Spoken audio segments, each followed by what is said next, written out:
Hey everyone, welcome to True Health Stories, where we uncover the hidden health truths all around us. Today, we're diving into a topic that affects millions every year, especially in crowded places like cruise ships, schools, and even your local mall.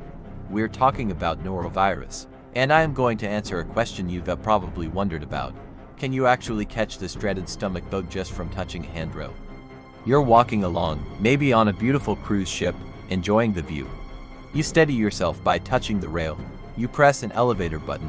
You open a door. These actions feel completely harmless, just a part of your day. But what if I told you that one of those simple, thoughtless touches could be the start of a miserable 48 hours, leaving you violently sick?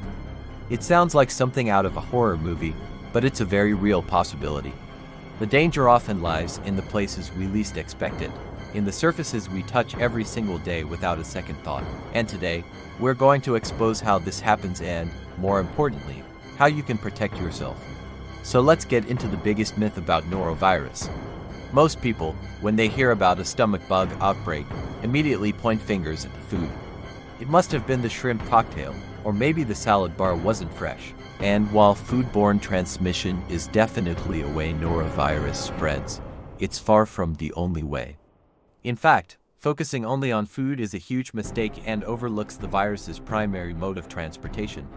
This tiny, invisible enemy is a master of survival, and it has a sneaky way of getting around that has nothing to do with what's on your plate. The real culprit is often hiding in plain sight on the surfaces we all share. Imagine this: someone who is sick with norovirus touches a handrail. They might not even have symptoms yet, but they are already shedding millions of viral particles. Those particles are now sitting on that steel or plastic surface, just waiting. The virus is incredibly resilient. It's not like other germs that die quickly once exposed to the air. Norovirus can survive on hard, non-porous surfaces for days, and in some studies, even up to 2 weeks. It's just sitting there, completely invisible, a tiny trap laid for the next person who comes along. And that's where you enter the picture. You walk by, touch that same spot on the handrail, and now the virus is on your hand. All it takes is for you to then touch your mouth, your nose, or even the food you're about to eat, and boom, the virus has successfully invaded your body. Let's break down the science of why norovirus is such a formidable opponent. First, it has an incredibly low infectious dose. This means you don't need to be exposed to a large amount of the virus to get sick. As few as 10 to 20 viral particles are enough to cause a full-blown infection. To put that in perspective, a sick person can shed billions of particles. So, a microscopic, undetectable trace on a surface is more than enough to do the job. Second, as I mentioned, its survivability is off the charts. It can withstand a wide range of temperatures and is notoriously resistant to many common disinfectants, including some alcohol-based hand sanitizers and disinfecting wipes.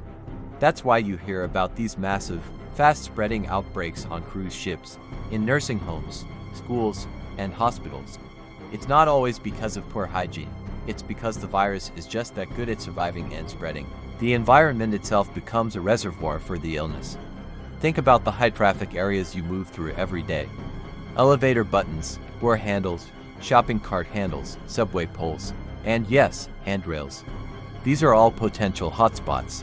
The virus doesn't discriminate. A study published in the Journal of Clinical Microbiology found that norovirus could be transferred easily from contaminated steel surfaces to fingers. Once it's on your fingers, it's incredibly easy to accidentally ingest it. You grab a quick snack, you rub your eye, you bite your nails. All of these common habits can become a direct route for the virus to enter your system. Once inside, it gets to work quickly, invading the cells of your intestinal lining. This is what leads to the classic, unpleasant symptoms of norovirus: severe vomiting, diarrhea, and stomach cramping, which usually start just 12 to 48 hours after you've been exposed. So, how can we fight back against this invisible enemy? The answer is simple, but it requires diligence. It comes down to one of the most basic but powerful tools we have in public health: hand washing. And I don't mean a quick rinse. I mean proper hand washing with soap and water for at least 20 seconds. Soap and the friction from scrubbing don't necessarily kill the virus in the way a strong chemical might, but they do a fantastic job of physically lifting the viral particles off your skin and washing them down the drain. This is crucial. If you're in a situation where soap and water aren't available, A hand sanitizer with at least 60% alcohol can help, but it should be considered a second best option. It's not as effective against norovirus as a thorough hand wash. The most critical times to wash your hands are before you eat or prepare food, after using the restroom, and after being in crowded public spaces where you've been touching shared surfaces. Make it a non-negotiable habit. So, next time you're out and about, be mindful. Think twice before you grab that handrail and then immediately reach for a bag of chips. Be conscious of what your hands are touching. Remember, the power to protect yourself is, quite literally, in your hands. It's not about being paranoid. It's about being prepared and practicing smart hygiene.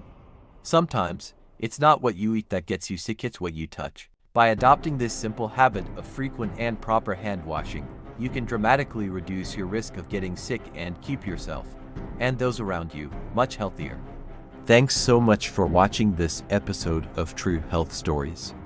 I hope this gave you a new perspective on how to stay healthy in public spaces. If you found this information helpful and want to learn more about the unseen health threats around you, please hit that subscribe button and turn on notifications so you don't miss our next video. Stay safe, stay smart, and I'll see you in the next one.